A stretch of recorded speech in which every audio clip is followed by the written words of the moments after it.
சங்கத்தனித்தம் சதுரா போற்றி சிவார்ந்தல் பொதியாய் போற்றி போற்றி திருமூலத்தானே போற்றி திறந்தரித்த சேவடியாய் போற்றி போற்றி திருமூலத்தானே போற்றி போற்றி.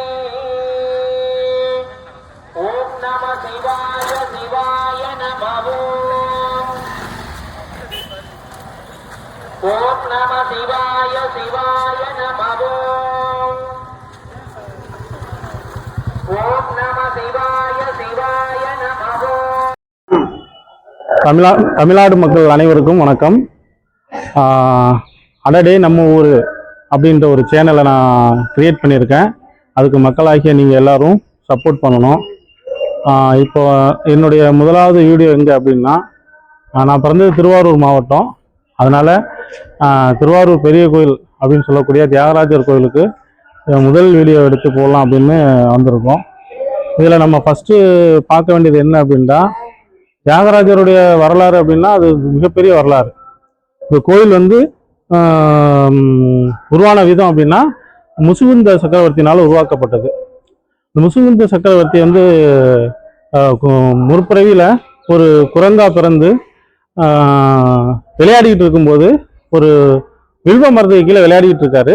அப்போ விளையாடிக்கிட்டு இருக்கும்போது கீழே வந்து சிவனும் பார்வதியும் தியானத்தில் இருந்திருக்காங்க. அந்த நாள் பார்த்தீங்க அப்படின்னா அது வந்து ஒரு மகா சிவராத்திரியாக இருந்திருக்கு. அந்த வில்வ இலைகள் கீழே விழும்போது சிவனுக்கும் பார்வதிக்கும் ஒரு அபிஷேகம் பண்ண மாதிரி ஆயிடுச்சு. அறியாமையானால் அந்த குரங்கு பண்ணதுல சிவன் வந்து மகிழ்ச்சி அடைஞ்சு அந்த குரங்குக்கு வந்து ஒரு மனித பிறவியை கொடுக்குறாரு. மனித பிறவியை கொடுக்கும்போது அந்த குரங்கானது கேட்குது, நான் வந்து மனித பிறவியா பிறந்தாலும் குரங்கு முகத்தோட பிறக்கணும் அப்படின்னு சொல்லி சிவன்கிட்ட கேட்குது. அந்த சிவன் உடனே சிவபெருமான் என்ன சொல்றாரு, ஓகே, நீ சொன்ன மாதிரியே உனது முகம் மட்டும் குரங்காகவும் பாக்கி மனிதனாகவும் பிறக்கிறதுக்கு சிவன் வந்து அருள் புரிகிறாரு. அவர் அதுக்கப்புறம் மனித பிறவி எடுத்து திண்டுக்கல்ல ஒரு மன்னனா, அதாவது முதுகுந்த சக்கரவர்த்தியா பிறக்கிறார். அவர் பிறந்ததுக்கு அப்புறம் இந்த உலகையெல்லாம் வெற்றி வகை சூடிடுறாரு. அதுக்கப்புறம் தேவர்களுக்கும் அசுரருக்கும் மிகப்பெரிய யுத்தம் வரும்போது தேவர்கள் எல்லாம் தோற்று போயிடுறாங்க. அப்ப தேவர்களுடைய தலைவனா இருக்கக்கூடிய இந்திரன் என்ன பண்றான், முசுகுந்த சக்கரவர்த்தியோட உதவியை நாடுறான். அப்போ அவர் என்ன சொல்றாரு, நான் அசுரர்களை நான் அழிச்சிடறேன் அப்படின்னு சொல்லிட்டு அசுரர்கள் எல்லாரையும் அழிச்சிடறாரு. அழிச்சதுக்கு அப்புறம் இந்திரன் என்ன கேட்கிறாரு, உனக்கு என்ன வரம் வேணும் அப்படின்னு சொல்லி முசுகுந்த சக்கரவர்த்தி கிட்ட கேட்கிறாரு. அதுக்கு முசுகுந்த சக்கரவர்த்தி கேட்கிறாரு, நீங்க தேவர்கள் வழங்கக்கூடிய தியாகராஜரை என்கிட்ட கொடுங்க அப்படின்னு சொல்லி முசுகுந்த சக்கரவர்த்தி சொல்றாரு. அது உடனே தேவேந்திரன் என்ன பண்றான், அதை கொடுக்க மனம் இல்லாம அதே போல ஒரு 7 தியாகராஜர் சிலையை, ஒரு பொய்யான சிலையை உருவாக்கி 7 சிலைகளையும் வந்து கொடுத்துடுறாரு. அதை பார்த்த முதுகுந்த சக்கரவர்த்தி என்ன பண்றாரு, அந்த 7 சிவலிங்கத்துல உண்மையான மூலவர் சிலைய கண்டுபிடிச்சு அதை எடுத்துட்டு வந்து பிரதிஷ்டை பண்ண இடம் தான் இந்த தியாகராஜர். மற்ற சிவலிங்கங்கள் பாத்தீங்க அப்படின்னா நாகப்பட்டினம், வேதாரண்யம், திருக்குவளை, திருவாய்மூர், திருக்காரவாசல், திருக்குவளை மற்ற இடங்கள்ல பிரதிஷ்டை செய்யப்பட்டது. இதுதான் இந்த கோயிலுடைய அடிப்படை வரலாறு. இந்த அடிப்படை வரலாறுல இன்னும் திருவாரூர் கோயில்ல மிகப்பெரிய வரலாறு என்ன அப்படின்னா, சுந்தரர் திருத்தொண்டகையை எழுதின சுந்தரர் வந்து அவர் எழுதின இடமே இந்த இடம் தான். இது வந்து திருவாரூர் தியாகராஜர் கோயில் ஃபர்ஸ்ட் என்ட்ரன்ஸ்ல இந்த இடம் இருக்கு. இந்த இடத்துலதான் திருவாரூர் சுந்தரர் வந்து திருத்தொண்ட தொகையை எழுதினாரு. அதுக்கப்புறம் உள்ள போறோம், இன்னும் மற்ற விஷயங்களை பார்ப்போம் வாங்க. தமிழ்நாடு மக்களுக்கு அனைவருக்கும் வணக்கம். இப்ப நம்ம அங்க பார்த்த திருத்தொண்ட தொகை புராணத்தை சுந்தரர் எழுதினார் இல்லைங்களா, அதுக்கு முக்கியமான காரணமே இவர் தான், விரல் மீண்ட நாயனார். இந்த கோயிலுக்கு ஃபர்ஸ்ட் நம்ம யாரு போனாலும் முதல்ல இவர்கிட்ட தான் பர்மிஷன் கேட்கணும். இவர்கிட்ட பர்மிஷன் கேட்டு தான் சிவபெருமானே கும்பிட போகணும். ஏன் அப்படின்டா, சுந்தரர் ஒரு தடவை வரும்போது பர்மிஷன் கேட்காமலே நேராக போய் சிவபெருமானை கும்பிட்டுட்டாரு. அதற்கு வந்து நேரடியாக விரல் மீண்ட நாயனார் என்ன பண்ணியிருக்காரு, சிவபெருமான்ட்டு போயிட்டு முறையிட்டு இருக்காரு, என்னுடைய அனுமதி இல்லாம உள்ள வந்துட்டாங்க, அவங்களுக்கு நீங்க எப்படி காட்சி அருள் கொடுத்தீங்க அப்படின்னு சொல்லி கேட்டிருக்காங்க. அப்ப கேட்கும்போது விவாதம் வந்திருக்கு. அதுல வந்து சுந்தரர் வந்து மன்னிப்பு கேட்கணும் அப்படின்னு சொல்லி விரல் மீண்ட நாயனார் சொல்லியிருக்காரு. என்னை மட்டும் இல்லாம மற்ற இருக்கக்கூடிய மற்ற நாயன்மார்கள் எல்லார்கிட்டையும் சேர்த்து மன்னிப்பு கேட்கணும் அப்படின்னு சொல்லி சுந்தரர் எல்லா நாயன்மார்களையும் வரவழைச்சு மன்னிப்பு கேட்டு அதுக்கப்புறம் எழுதுனது தான் திருத்தொண்ட தொகை. இப்போ ஃபர்ஸ்ட் திருத்தொண்ட தொகை பார்த்தோம். இப்போ இவர்கிட்ட நம்ம பர்மிஷன் வாங்கிட்டோம். இப்போ நம்ம சிவபெருமான் தியாகராஜரை சரிசிக்க போயிட்டு இருக்கோம். வாங்க தமிழ்நாட்டு நம்ம கோயில் உள்ள போறோம். உள்ள போகும்போது 2 பிரகாரமும் வந்து கருங்கல் வச்சு பதிச்சு வேலைப்பாடுகள் நடந்துட்டு இருக்கு.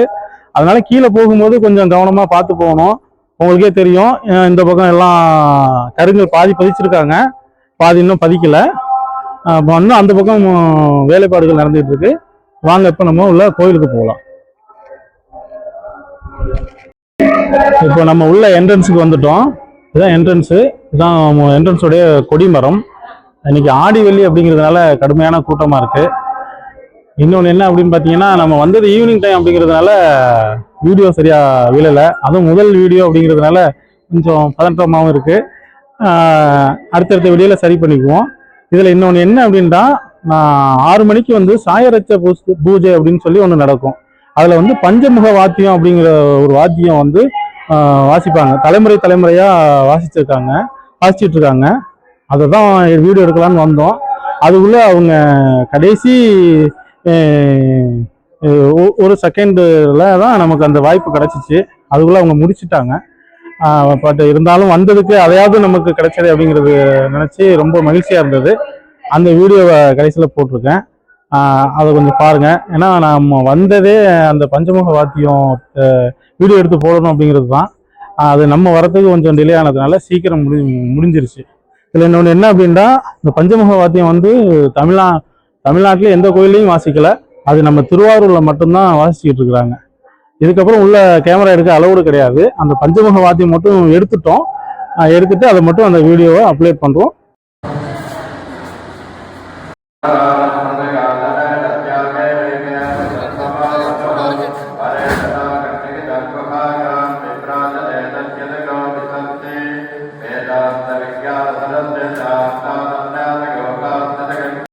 நம்ம இப்போ பஞ்சமுக வாத்தியத்தை வீடியோ எடுத்தோம். அதுக்கு மேலே தியாகராஜர் சன்னதியை உள்ளுக்குள்ள வீடியோ எடுக்க முடியாது, பர்மிஷன் கிடையாது அப்படின்னு சொல்லிட்டாங்க. அதனால கோயில் பிரகாரத்தை சுற்றி சாமி கொண்டுட்டு வந்துருந்தோம். அப்போ வந்து இதுதான் கமலமுனி சித்தர் அப்படிங்கிற சித்தர்களில் 17 சித்தர்களில் அவரும் ஒருத்தர். அவருடைய பீடம் இருக்கிற இடம் இந்த இடம் தான். இது உள்ளுக்குள்ளேயும் வந்து வீடியோ எடுக்கக்கூடாது. அதனால ஃபுல்லாக வெளிப்புறத்தை மட்டும் வீடியோ எடுத்துருக்குறோம். உள்ளுக்குள்ள கமலமுனி சித்தருடைய ஆலயமும் இருக்கு. ஆனந்தீஸ்வரர் அப்படின்ற சிவனுடைய ஆலயமும் ரெண்டும் சேர்ந்தாப்புல இருக்கும். இது முடிச்சுட்டு அடுத்தது கமலாம்பிகள் சன்னதியை